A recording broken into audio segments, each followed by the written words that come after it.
Good morning. Welcome to your Monday Mojo. You're here with me, Coach Mo, and we're having a little Joe, and I need it today. I'm recovering positively and happily recovering from a wonderful workcation in the Dominican Republic with my mastermind group.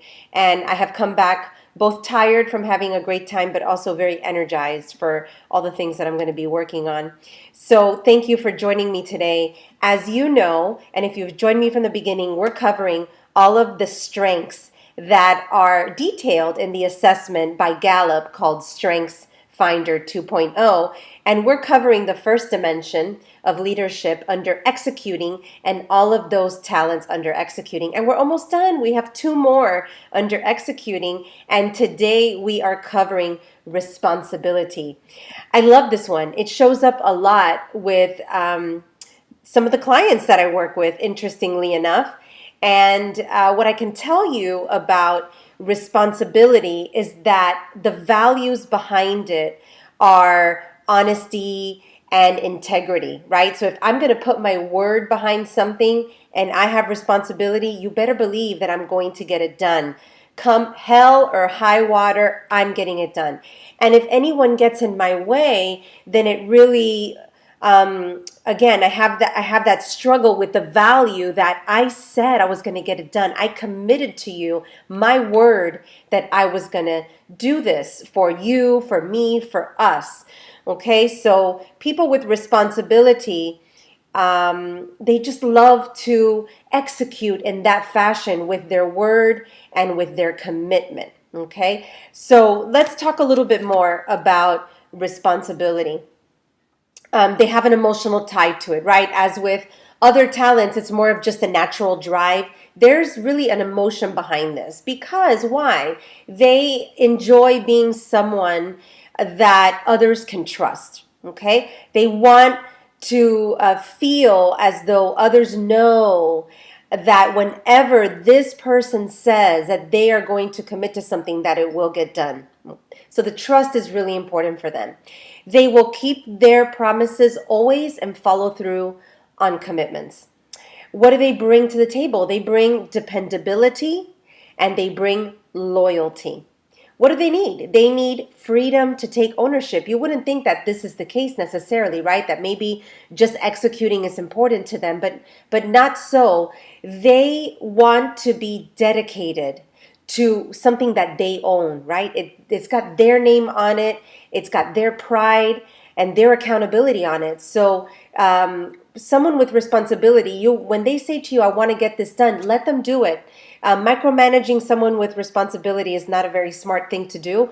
They need to feel like the owner of that task.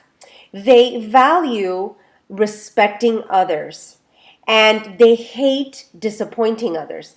So again, this talent is all about others perceiving certain things about this person, that they're responsible, that they're trustworthy, that they're honest, that they have integrity, and that they can really manage their own tasks because they've said that they're going to do it and you can believe it. I had a workshop recently where I had a person with responsibility and we were talking about, we have these talents, but the only way that we know for sure that they become a strength is when we are able to have that success of that accomplishment over and over and over again seamlessly. So I asked her, I said, who in the room knows that that their talent, one of their talents is definitely a strength? And she raised her hand. I said, what is your talent? And she said, responsibility. And I said, how do you know that it is already a strength for you? And she said, because when I say I'm going to do something, I do it. It was that simple. It's so important for them to feel that way. So I hope you enjoyed a little bit of the information that I provided today about responsibility. It's again a fabulous talent to have in your life, within your team. And as we continue learning about all of these talents, hopefully you will recognize that based on your team, based on your department and the responsibilities of your department, you'll be able to at least determine the kinds of individuals that are really important for you to have and the talents that that they master so that they can bring those results to your team. We can be very selective if we want to, and making sure that the right people are in the right seats in our organization. And at the same time, we can take a look at the individuals that we already have and make sure that we are giving them the opportunity based on their talents to bring their best forward for our organization. So thank you for joining me today. I'm going to keep drinking my coffee so I can wake up further.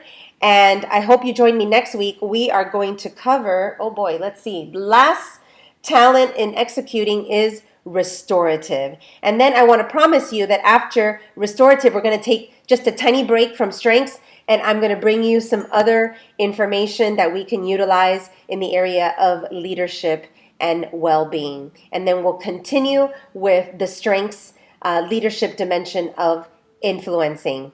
Have a wonderful day. Drink your Joe, and I will see you next Monday. Bye-bye.